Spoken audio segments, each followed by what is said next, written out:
Bienvenidos un día más a todopolicía.com. En estas clases que damos en directo de Policía Nacional, esta semana damos el tema 2. Recordad, vamos por la tercera parte del tema 2 y hoy casi lo vamos a concluir, aunque quiero hablaros un poquito antes del salseo que ha habido en las oposiciones. Como todos sabéis, ya han salido una noticia importantísima.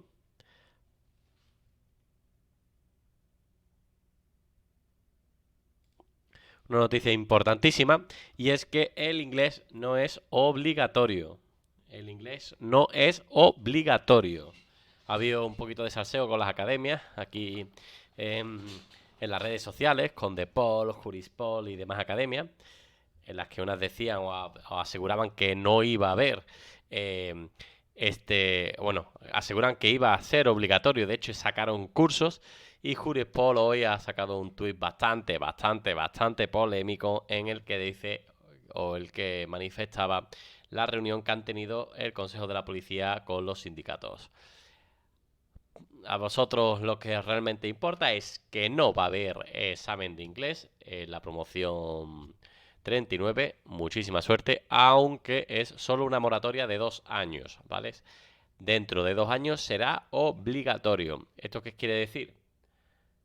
Que no os matéis a estudiar inglés, pero que tampoco lo dejéis de lado, ¿vale? Si estáis empezando la oposición, es posible que no la aprobéis en 2 convocatorias, así que yo os recomendaría que, bueno, pues que poquito a poco fuéramos mirando ese temario de inglés para después pues no tener que comernos todo de golpe el temario de inglés, ¿vale? Y nada, eso es todo. Sabemos sabemos que no tenemos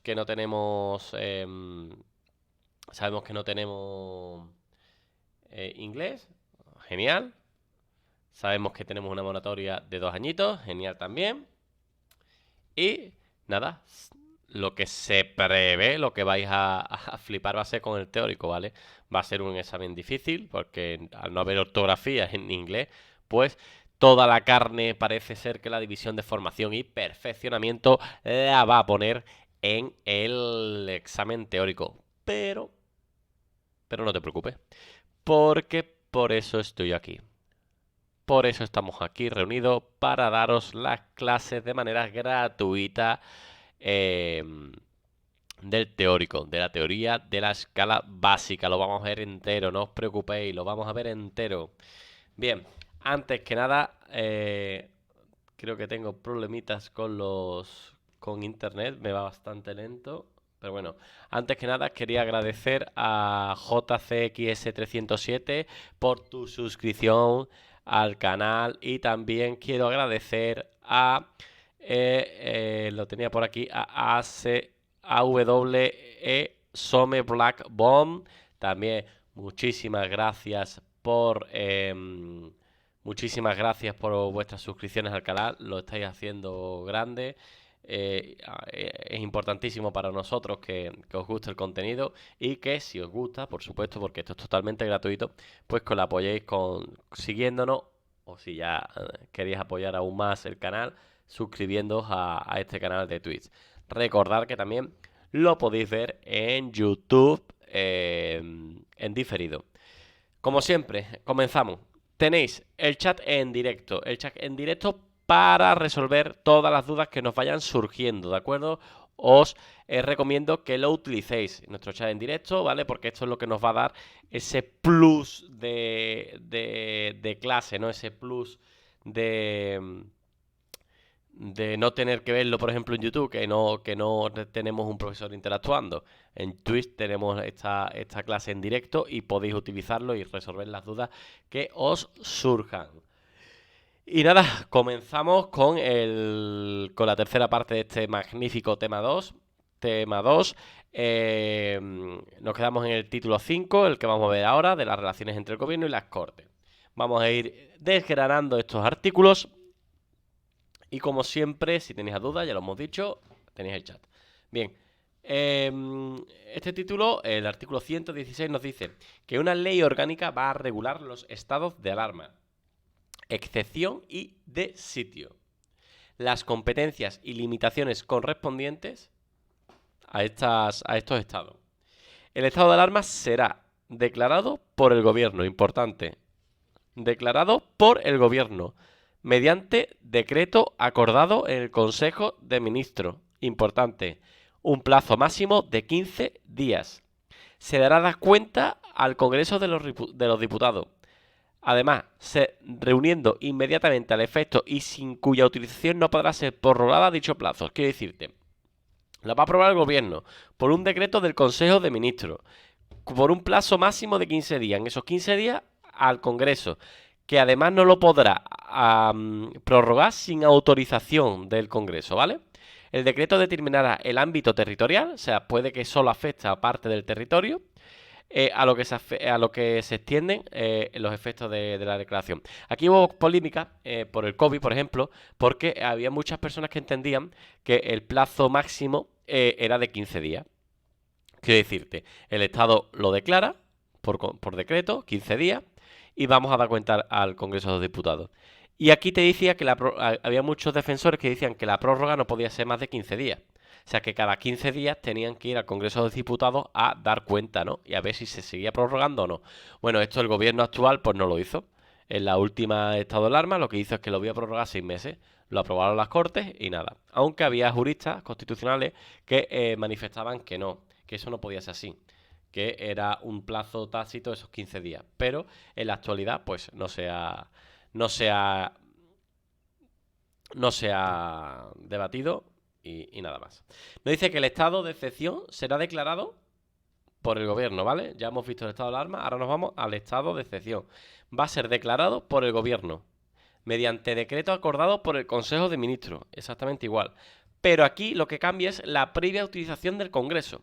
Aquí, antes de que entre, tiene que aprobarlo el Congreso. En el de alarma no, el de alarma esos 15 días lo aprueba el gobierno y después lo va a prorrogar el Congreso, ¿vale? La autorización y la proclamación del estado de excepción deberá determinar expresamente los efectos del mismo, el ámbito territorial al que se extiende y su duración, y no podrá exceder de 30 días, prorrogables por otro plazo igual con los mismos requisitos. Aquí ya pone mucho, como podéis ver, claro, esto ya limita mucho más los derechos fundamentales y la Constitución lo limita mucho más, lo acota mucho más, muchísimo más. De tal forma que nos dice que el estado de excepción va a ser declarada, como hemos visto, la autorización y programación del estado de excepción deberá determinarse expresamente los mismos, ¿vale? O sea, ¿qué va a entrar? ¿En qué territorio va a estar? Porque puede ser que sea en todo el territorio o, por ejemplo, en la comunidad de La Rioja. Además, tiene que ver también cuánto va a durar, ¿vale? Y se podrá, que no podrá, esta duración no puede ser de 30 días, puede ser menos, pero no más de 30 días. Y además, solo podrá ser prorrogable por otro plazo igual. Y me diréis ustedes, bueno, entonces si son 30 días y otros 30 días, no, ya este estado de alarma se queda, ya no se puede declarar otro estado de alarma. No. Una vez pasados los 2 meses, si se necesita otro estado de excepción, pues volvemos a convocar otro estado de excepción. Con los mismos plazos, ¿vale? No te dice que no se puedan concadenar. Se dice que es inconcreto, no puede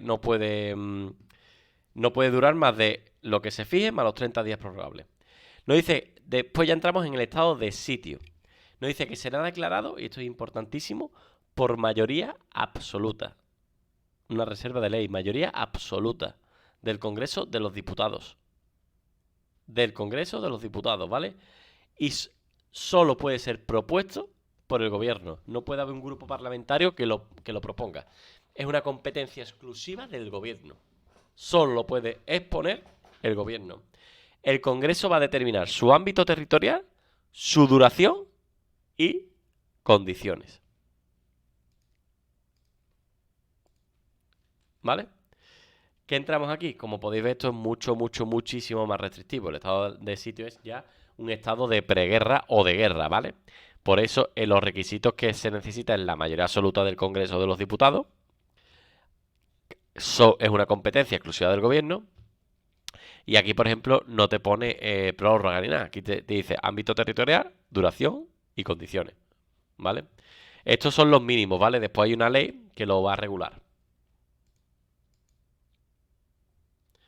Nos dice ahora, no podrá procederse a la disolución, y esto es importante, del Congreso mientras estén declarados algunos de los estados comprendidos en el presente artículo, quedando automáticamente convocadas las cámaras si no estuvieran en periodo de sesiones. Su funcionamiento, así como el de los demás poderes constitucionales del Estado, no podrán interrumpirse durante la vigencia de estos estados. Esto nos viene a decir, mire usted, cuando esté en alguno de los tres estados, no se pueden disolver las cortes. ¿Vale? Si no estamos en periodo de sesiones, a trabajar, chavales, que ganáis mucho y curráis poco. Y su funcionamiento, así como los demás poderes constitucionales de Estado, no se pueden quedar interrumpidos. O sea, hay que seguir currando, ¿vale? Se entiende, claro, que estos estados son estados excepcionales. Son estados en los que está pasando algo muy gordo en España, ¿no? Y entonces se entiende, pues, evidentemente, que hay que tener estos requisitos para que, bueno, pues, no haya anomalías en el funcionamiento del Estado español. Ahora nos dice, y esto es importantísimo, que disuelto el Congreso o expirado su mandato, si se produjese alguna de las situaciones que dan lugar a cualquiera de los dichos estados, las competencias del Congreso serán asumidas por la Diputación Permanente. Imaginaros que entra un estado de alarma o un estado de excepción cuando ya se ha disuelto el Congreso. Bueno, hay una Diputación Permanente que cuando se disuelve el Congreso siempre está, ¿vale? ¿Qué es la Diputación Permanente? La Diputación Permanente es como un mini Congreso, parte del Congreso, representado proporcionalmente, que digamos que va a hacer las funciones de Congreso, pero no con los 350. Es como si cogíamos una fracción de ese Congreso de los Diputados y estos son los que van a ejercer por las mismas competencias que tiene que asumir el Congreso.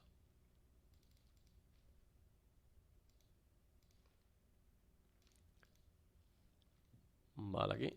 Ay. Que estamos teniendo. Se ve que estoy un poquito teniendo problemas con el stream. Voy a intentar cerrarlo.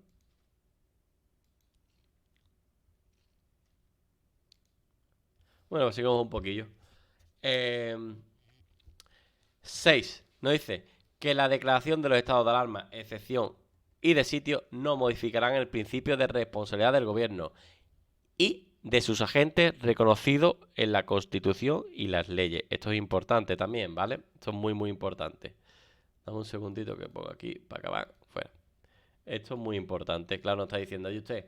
Que esto no es carta blanca para que hagáis lo que os dé la real gana. Ni la policía puede hacer lo que os dé la real gana. ¿Vale? Esto es, aquí vais a tener responsabilidades.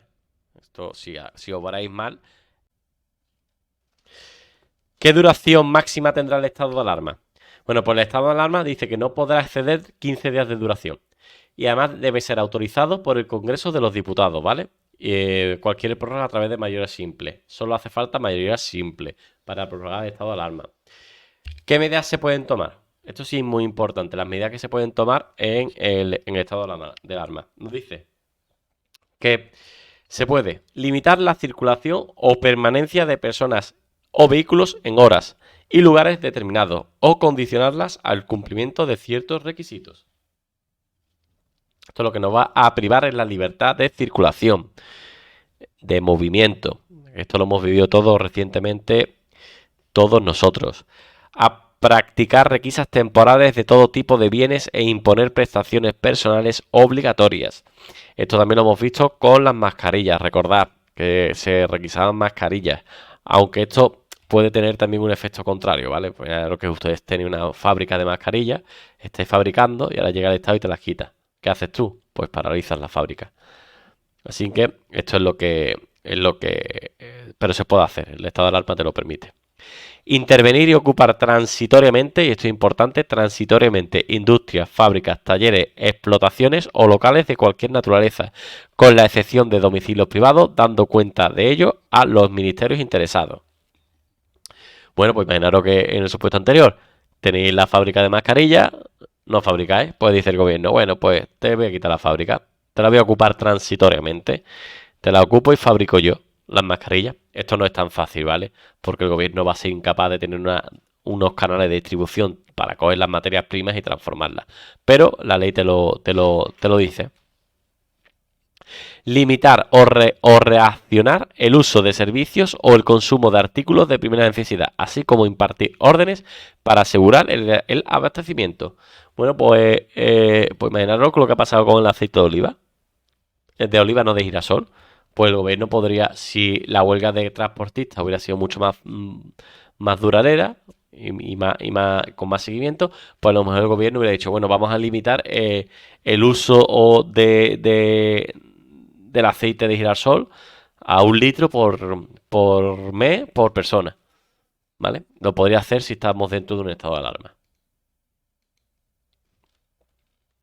Y ahora ya nos vamos con el estado de excepción. Bien, el estado de excepción nos dice que viene regulado en el artículo 116, como ya hemos visto, y que la ley que lo regula es la Ley Orgánica 4/1981 de 1 de junio, como ya hemos visto anteriormente, porque esta ley regula tanto de estado de alarma, excepción y de sitio. ¿Cuándo se podrá declarar el estado de excepción? Muy sencillito.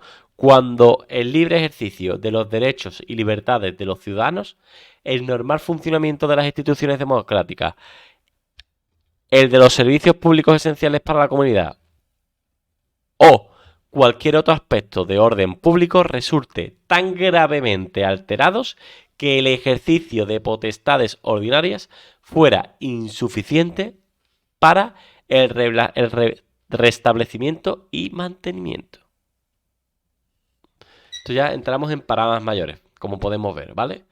El anormal funcionamiento de las instituciones democráticas, de los servicios esenciales de la comunidad, cualquier otro aspecto de orden público que resulte tan gravemente alterado para el ejercicio de potestad ordinaria. Esto ya es algo ya que empieza a ser grave o muy grave. Imaginaros que hay un atentado terrorista en todas las depuradoras de agua de España o en todas las depuradoras de agua de Andalucía, Murcia y Valencia. ¿Vale? Esto sería muy grave. Estamos dejando a millones de población española sin agua potable.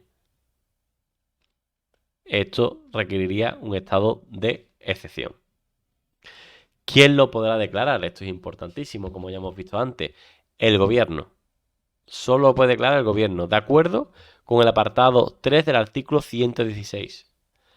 Podrá solicitarlo el del Congreso de los Diputados, ¿vale? Lo va a decir, oye, señores diputados, necesito declarar el estado de excepción. Que lo va a autorizar si lo aprueba el Congreso, ¿vale? Esta declaración lo harás a través del Consejo de Ministros, con un decreto, ¿vale? Y este decreto es lo que va a autorizar el Congreso de los Diputados. Esto es lo importante, ¿vale? Esto aquí no lo. Como hemos visto antes en el estado de alarma cogía el gobierno los primeros 15 días su naipe cogía y decía estado de alarma. Ya después, a lo mejor después el Congreso te dice que no, pero tú ya te has comido 15 días de estado de alarma, ¿vale? Pero aquí no. Aquí antes tiene que autorizarlo el Congreso.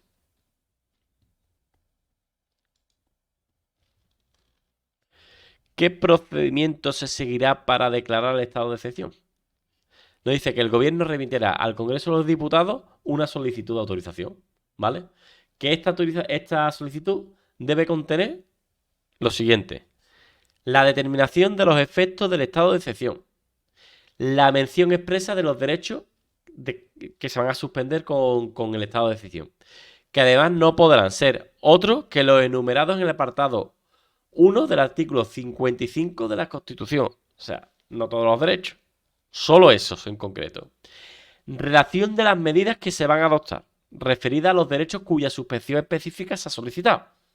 ¿Vale? No podemos jugar a los trileros, que estos los políticos estamos acostumbrados. La Constitución aquí te lo deja muy, muy marcado, ¿vale?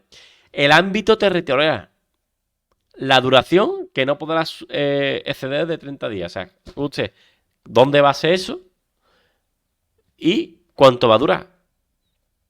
La cuantía máxima de las sanciones pecuniarias de la autoridad gobernativa, ¿vale? O sea, imagínate, se establecen multas. Pues, oye, ¿cuánto van a ser esas multas? Porque, claro, imaginaros que el gobierno dice, vamos a poner multa de 10 millones de euros. Vamos a poner multa de 10 millones de euros para el que no me haga caso. Bueno, pues usted, por el Congreso de Diputados, decir 10 millones no, va a poner 25, no se lo acepto. Esto lo que va a poner en relieve es que todo lo va a utilizar el Congreso. De esta forma, todos van a poder, todos los partidos políticos van a poder ver las medidas y, pues, a tomar acciones políticas al respecto. ¿Qué duración máxima tendrá el estado de excepción? Bueno, como ya lo hemos visto, también va a durar como máximo 30 días. Aunque el gobierno puede poner fin antes, ¿vale? A través de un consejo del Consejo de Ministros. Imagínate que estoy autorizado, yo que soy presidente de España todopoderosa, me autoriza el Congreso de los Diputados a los 30 días. Y yo soluciono, porque soy una pedazo de máquina, soluciono el problema, como no va a ser de otra forma, en 5 días. Bueno, pues yo no quiero 25 días más de estado de excepción. Yo, como soy un mago de la política, cojo y digo, mira, pues voy a poner fin a través de este decreto del Consejo de Ministros. Y voy a dar cuenta al Congreso de Diputados para gloria mía. Pero imaginaros que no, que persisten las circunstancias que dieron lugar a la declaración. Bueno, pues el gobierno podrá solicitar al Congreso una prórroga que no podrá ser mayor de 30 días. Pero, ¿qué derechos vamos a restringir? ¿Qué derechos van a tener limitados los españoles? Bueno, los españoles y todos los que estén en el territorio nacional, sea español o no. Pues nos dice que se podrá detener a cualquier persona sospechosa de alterar el orden hasta un máximo de 10 días, dando cuenta al juez en 24 horas. Imaginaros esto, ¿eh? Vas por la calle y dices tú, eres sospechoso. Porque ser sospechoso es un concepto jurídico indeterminado. ¿Qué es ser sospechoso? ¿Dónde se regula ser sospechoso? Ser sospechoso es lo que el policía, agente de la autoridad, considere. Hombre, no puede ser aleatorio, no puede ser por la cara. Malmente dicho, pero claro, ¿qué es ser sospechoso? ¿Estar rapado es ser sospechoso? ¿Tener rasta es ser sospechoso? Esto es un concepto jurídico indeterminado que da mucho poder a la actuación gubernativa. Y además pueden detenerlo 10 días por ser sospechoso, dando cuenta al juez en 24 horas. Registros domiciliarios con garantías formales pero sin necesidad de autorización judicial, dando cuenta al juez. Imaginaros que podemos entrar en domicilios jurídicos o personales sin tener autorización judicial, con las mismas garantías, pero sin tener que dar autorización judicial. Intervenir todo tipo de comunicaciones dando cuenta al juez. O sea, podemos empezar a grabar escuchas telefónicas y no necesitamos autorización del juez.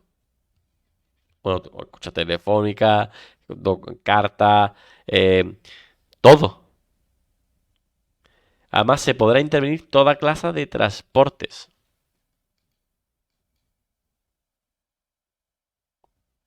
Esto es, como estamos viendo ya, una situación muy, muy, muy grave. Esto no es de andar por casa. Esto es una cosa muy, muy grave. Esto aquí ya la utiliza el Congreso, pero imaginaros que pueden entrar en tu casa, te pueden escuchar y después te pueden detener 10 días y te decirte, y yo que no me he equivocado, un abracito y para tu casa. ¿Vale? Imaginaros, por esto nunca se ha declarado un estado de excepción en España. Alarma llevamos ya dos. El de Zapatero y este.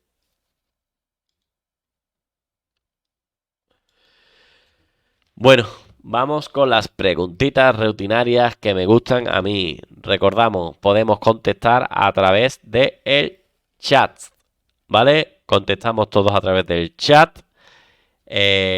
Os doy unos minutitos para que lo penséis. Unos minutitos, no, siempre digo unos minutitos. Unos segunditos para que lo penséis. ¿Quién declarará el estado de alarma? A. El gobierno. B. El gobierno con autorización del Congreso. C. Las Cortes Generales a instancia del gobierno. Unos segunditos, vamos a contestar en el chat todos y seguimos un poquito.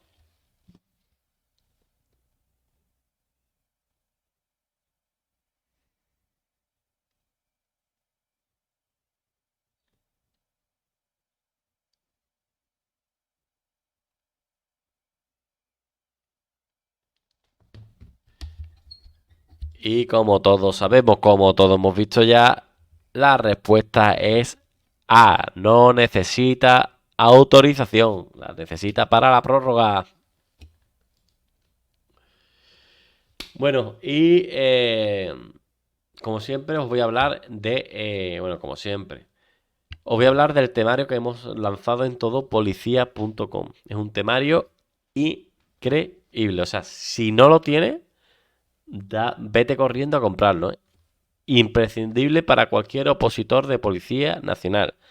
Para expertos o que tengan muy poco tiempo. Un temario increíble. Un temario con poco más de 200 páginas con el que podéis responder hasta el 90% del examen de la escala básica. Aquí os lo muestro un poquito para que lo veáis. Una auténtica joya. Con QR a las leyes. Una pasada. O sea, esto no hay nada en el mercado igual. Esto es una auténtica pasada. Si no lo tenéis, no sé qué estáis haciendo con vuestra vida, pero podéis, no podéis, debéis tenerlo ya. ¿Dónde lo podéis conseguir? Bien, lo podéis conseguir en todopolicía.com/tienda. Todopolicía.com/tienda. Si estáis viendo este vídeo en YouTube, abajo en la descripción tenéis el enlace directo. Todopolicía.com/tienda. Increíble, ¿eh? Ya os digo. Es un temario que es una auténtica pasada. O sea, si no lo tenéis, estáis perdiendo el tiempo. Lo siento mucho, pero estáis perdiendo el tiempo. Este temario tiene que ser vuestra Biblia. Bueno, seguimos un poquito, ¿no? Seguimos un poquito. Entramos en el maravilloso mundo del estado de sitio. Esto ya, como hemos dicho anteriormente, ya es un estado de preguerra. Esto ya no es... Aquí ya no hay tontería, ¿eh? Imaginaros si el estado de excepción ya es restrictivo de derecho de cojones. Imaginaros el estado de sitio. Lo va a regular, como ya hemos dicho, lo mismo, el artículo 116 y la Ley Orgánica 4/1981 del 1 de junio. Y aquí entramos ya en materia peligrosa. O sea, si declaran el estado de sitio, agarraros los machos porque seguramente estemos ante un estado de guerra. ¿Cuándo se podrá declarar? Cuando se produzca o amenace producirse una insurrección o acto de fuerza contra la soberanía o la independencia de España, su integridad territorial o el ordenamiento constitucional, que no puedan resolverse por otros medios.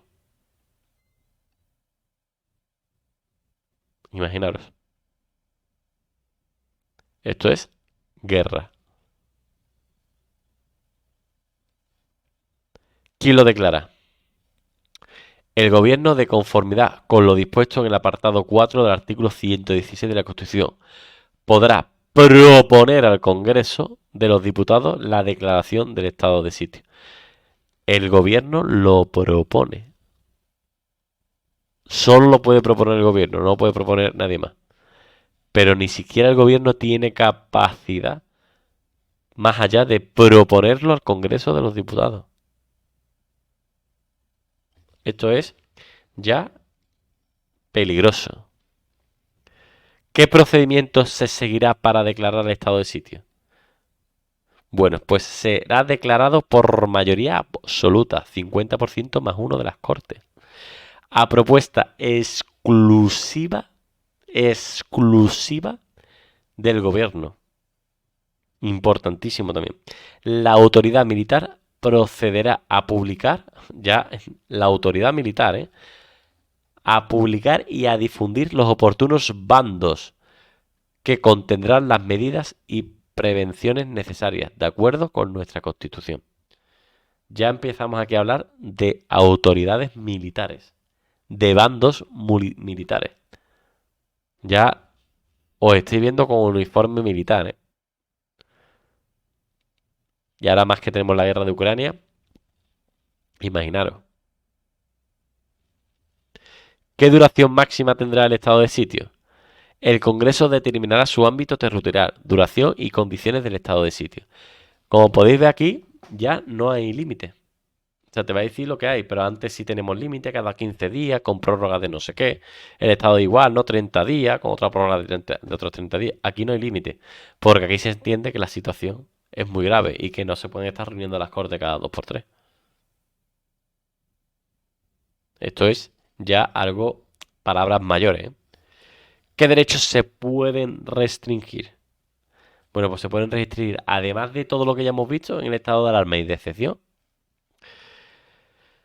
se podrá suspender temporalmente las garantías judiciales del detenido, recogida en el artículo 117.3 de la Constitución Española. Que esto ya es que bolsa en la cabeza y para el coche. El derecho del detenido a ser informado del motivo de su detención y su derecho. Derecho a no declarar. O sea, no tiene derecho a no declarar el detenido. Tiene que declarar. O hacer una asistencia de abogado. Esto ya, como estamos hablando, es una situación bélica ya. Y ya dejamos la guerra, dejamos los estados de alarma y nos adentramos en la protección de los datos personales. Creo que hasta aquí está todo clarito, ¿no? Los estados de alarma, excepción y sitio. Es un tema o una parte del tema que da para hacer un buen esquemita con sus colores por las prórrogas, los tiempos y lo que limita. En el resumen que os he enseñado antes está de puta madre en el libro, pero si no, lo podéis hacer ustedes. De hecho, a mí siempre me gusta, aunque tenga materiales que lo hagan, hacerlo yo. Porque haciéndolo es como verdaderamente, pues te quedas con la materia. Bueno, entramos en la protección de datos. Marco jurídico. La Ley Orgánica 3/2018 de 5 de diciembre. Objetivo de la ley. Nos dice que adaptar el ordenamiento jurídico español al reglamento UE 2016/679 del Parlamento Europeo y del Consejo de 27 de abril de 2016 relativo a la protección de los datos personales y garantizar los derechos digitales conforme al mandato establecido en nuestro artículo 18.4 de la Constitución. Pero ¿cuál será el ámbito de aplicación? Bueno, el ámbito de aplicación se aplica a cualquier tratamiento total o parcialmente automatizado de los datos personales, no cualquier dato, así como el tratamiento no automatizado de los datos personales contenidos o destinados a ser incluidos en un fichero. No se aplica a los tratamientos de datos personales de personas fallecidas, sin perjuicio de lo establecido en el artículo 3, ni a los tratamientos sometidos a la normativa sobre la protección de materias clasificadas. Bueno, tengo que decir, esto es para todos los datos personales, pero los muertos no pueden. Esta base de datos no protege los datos personales de los muertos. Y por supuesto, los datos clasificados tampoco. Los datos clasificados son clasificados, ¿vale? Los datos clasificados no puede hacer no se pueden acceder ni por un mandamiento judicial, pues imaginaros por la Ley de Protección de Datos. Se regirán por lo dispuesto en su legislación específica, si hubiere o supletoriamente por este. Los datos del régimen electoral, penitenciario, registro civil, propiedad, mercantiles y órganos judiciales. ¿Vale? Esto nos dice, todos estas bases de datos van a tener su propio reglamento. Oye usted, pero es que la de la propiedad mercantil o la del registro mercantil no me especifica una norma que si viene recogido en esta ley orgánica. Bueno, pues será de aplicación supletoria la ley orgánica 3 barra 2018.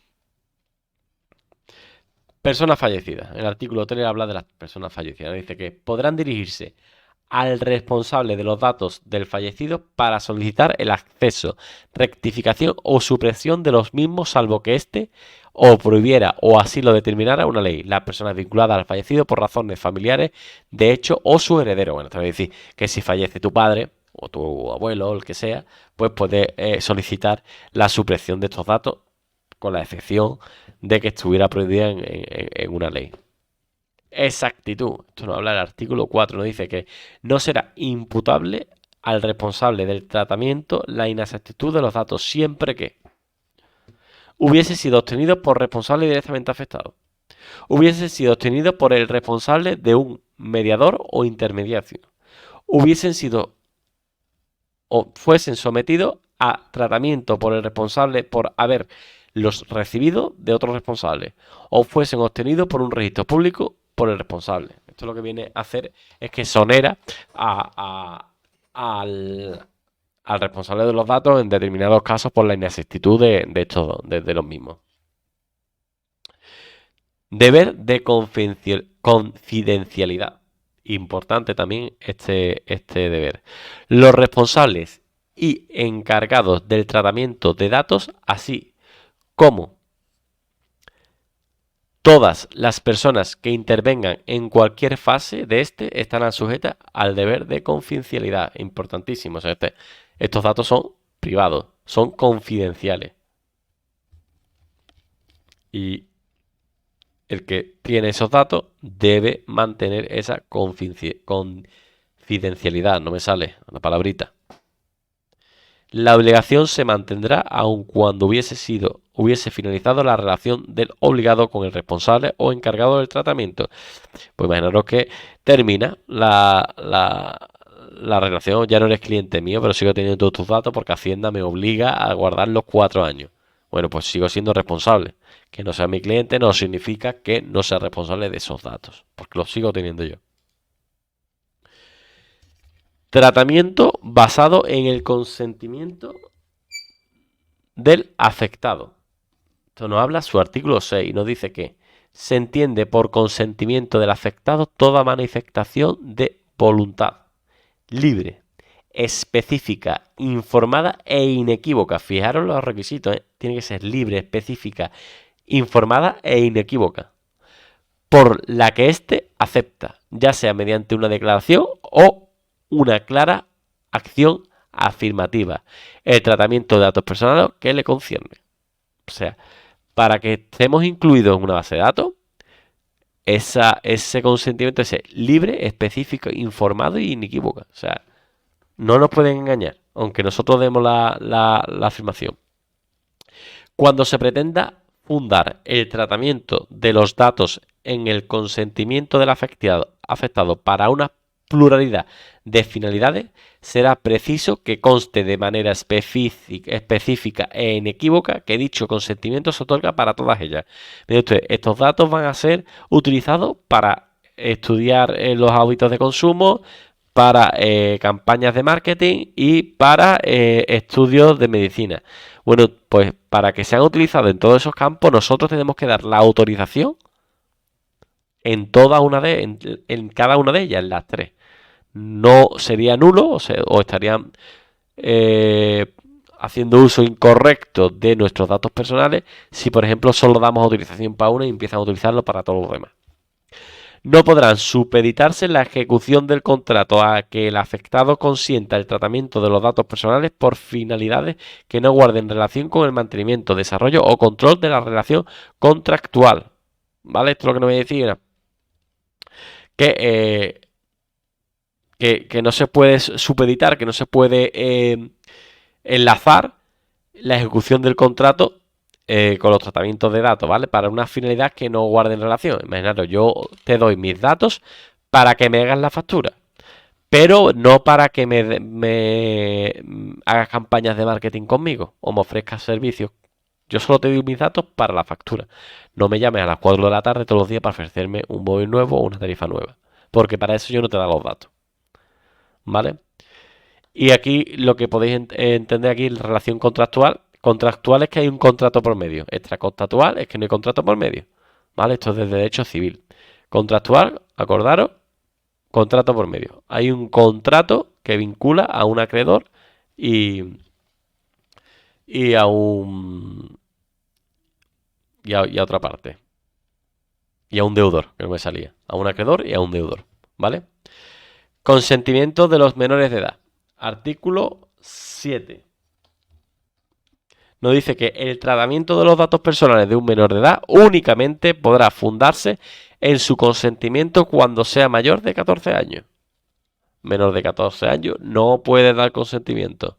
El tratamiento de los datos de menores de 14 años, fundado el consentimiento, solo será lícito si consta el del titular de la patria potestad o tutela, con el alcance que determinen los titulares de la patria potestad o tutela. Aquí, por ejemplo, la ley se relaja un poquito, ¿no? Porque un menor de 14 años no puede fumar, pero puede dar acceso a sus datos personales. Entonces, imaginaros que, que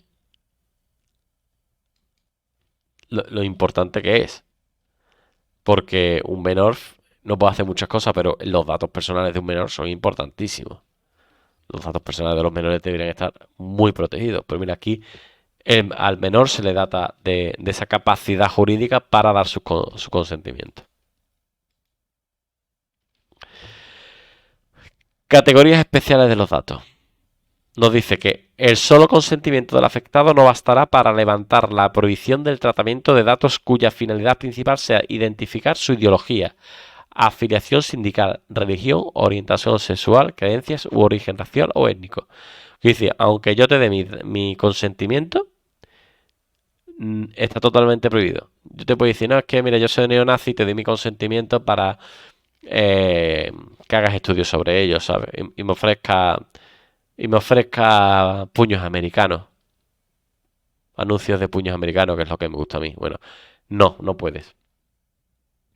No puedes utilizar estos datos aunque yo te dé mi consentimiento para recabar o identificar la ideología, por ejemplo, o la afiliación sindical. Transparencia e información al afectado. Cuando los datos personales sean obtenidos del afectado, el responsable del tratamiento va a tener que hacer lo siguiente. Mire usted, yo quiero tus datos, pero que sepas antes la identidad del responsable, con qué finalidad se van a tratar esos datos y además la posibilidad de ejercer los derechos que vienen establecidos en el artículo 15 al 22, pues borrado, ratificación, etcétera, etcétera, etcétera.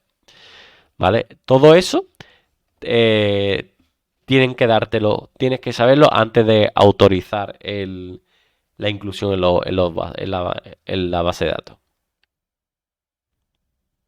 Esto te lo dicen mucho cuando haces un contrato por teléfono, ¿no? Te lo hacen. La entidad responsable del tratamiento es Vodafone, no sé qué, España, con la finalidad de tratamiento de datos es para la facturación, campañas de marketing y tercero no sé qué, y se podrá ejercer. Eso te lo dicen todos, de carrilla, te lo dice la tía, además una tía, ¿no? Normalmente es una mujer o un hombre, pero que no es una grabación. Y te lo dicen de tal carrilla que, claro, joder. mm, si eres un poco lego en la materia, es que no te enteras de nada, ¿sabes? Eso, en cambio, como hemos visto anteriormente, pues podría ser nulo. Porque la manifestación debe ser voluntaria, libre, específica, informada e inequívoca. Si a mí me lo dices como un papagayo corriendo, ¿sabes? Pues lo mismo incumples alguna de esos requisitos. Deber de confidencialidad. Deber de confidencialidad. Los responsables y encargados del tratamiento de los datos, así como todas las personas que intervengan en cualquier fase de este, estarán sujetas al deber de confidencialidad. Esto lo hemos visto, ¿no? Me, me he saltado ahora. Perdón. Lo hemos visto, me he ido para atrás. Disposiciones generales sobre el ejercicio de los derechos que lo desarrolla el artículo 12. Los derechos reconocidos en el artículo 15 a 22 podrán ejercerse directamente a través de un representante legal o voluntario. Para aquí nos viene que se puede delegar esa responsabilidad. El responsable estará obligado a informar sobre los medios a su disposición para ejercer los derechos. Deberán ser fácilmente accesibles para el afectado y no podrán ser denegados. Esto quiere decir que para ejercer esos derechos, por ejemplo, de cancelación, no, mire usted, me tiene que enviar un burofax al código postal 28005 de Madrid. No, esto tiene que ser más sencillo. Si para incluir los datos ha sido muy sencillo, para cancelarlo tiene que ser igual de sencillo. Lo dice la ley, no lo digo yo, ¿vale? La prueba del cumplimiento recaerá sobre el responsable. Y decirte, no, mire usted, es que yo te he llamado porque usted me ha dado aquí el consentimiento. No, ¿dónde está ese consentimiento? Yo lo voy a denunciar y ahora cuando le venga la sanción, le va a decir, usted, muéstreme los datos, el consentimiento de esta persona. No será el afectado el que tenga que decir que no da su consentimiento, ¿vale? Esto sea una carga de prueba inversa. Estos derechos son gratuitos, ¿qué quiere decirte? Que no te pueden cobrar por cancelarte los datos. Usted, mira, pues si quiere usted que se borre de la lista de marketing de Vodafone, tiene usted que pagar 75,95 €. No. Esto nos dice la ley que es gratuito. No se puede cobrar por esto.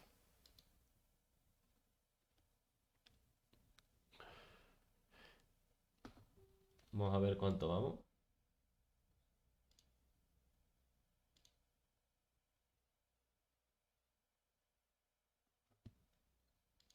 Bueno, seguimos un poquito.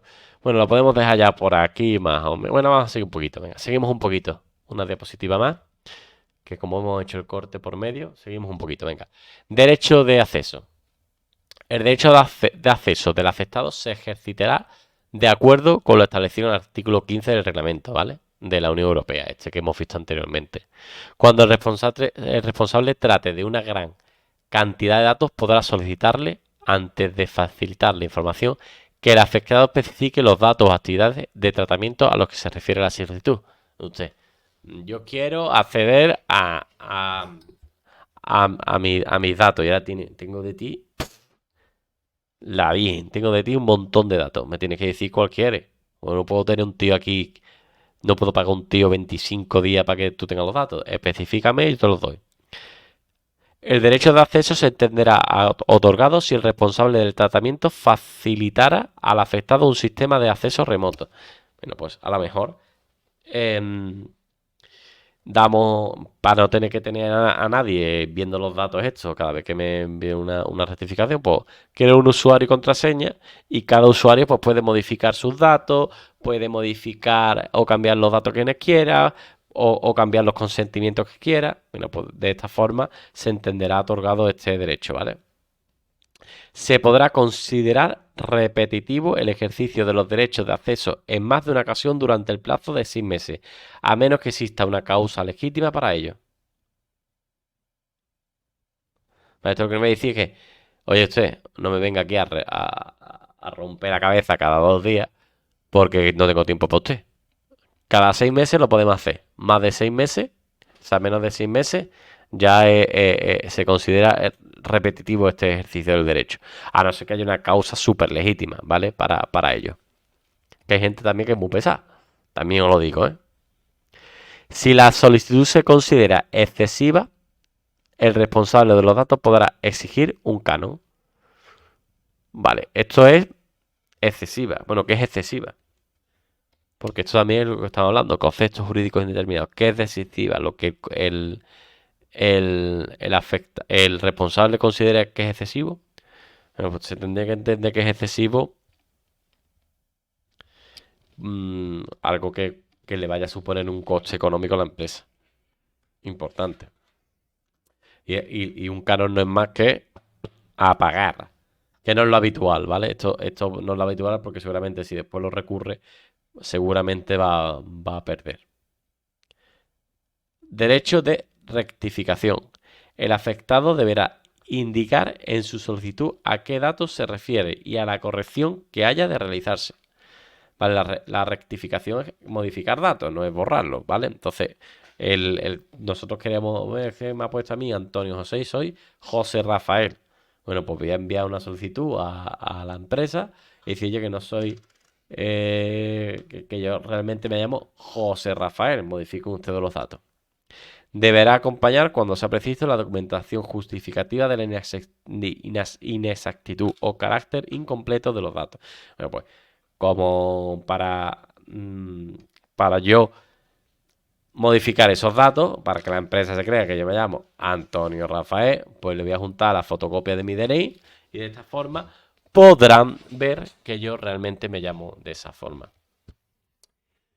Y hasta aquí lo dejamos. Ya llevamos una horita de directo. Espero que os esté gustando. Recordar, todas las semanas en Twitch pues, tenéis las clases en directo de Policía Nacional y de Guardia Civil.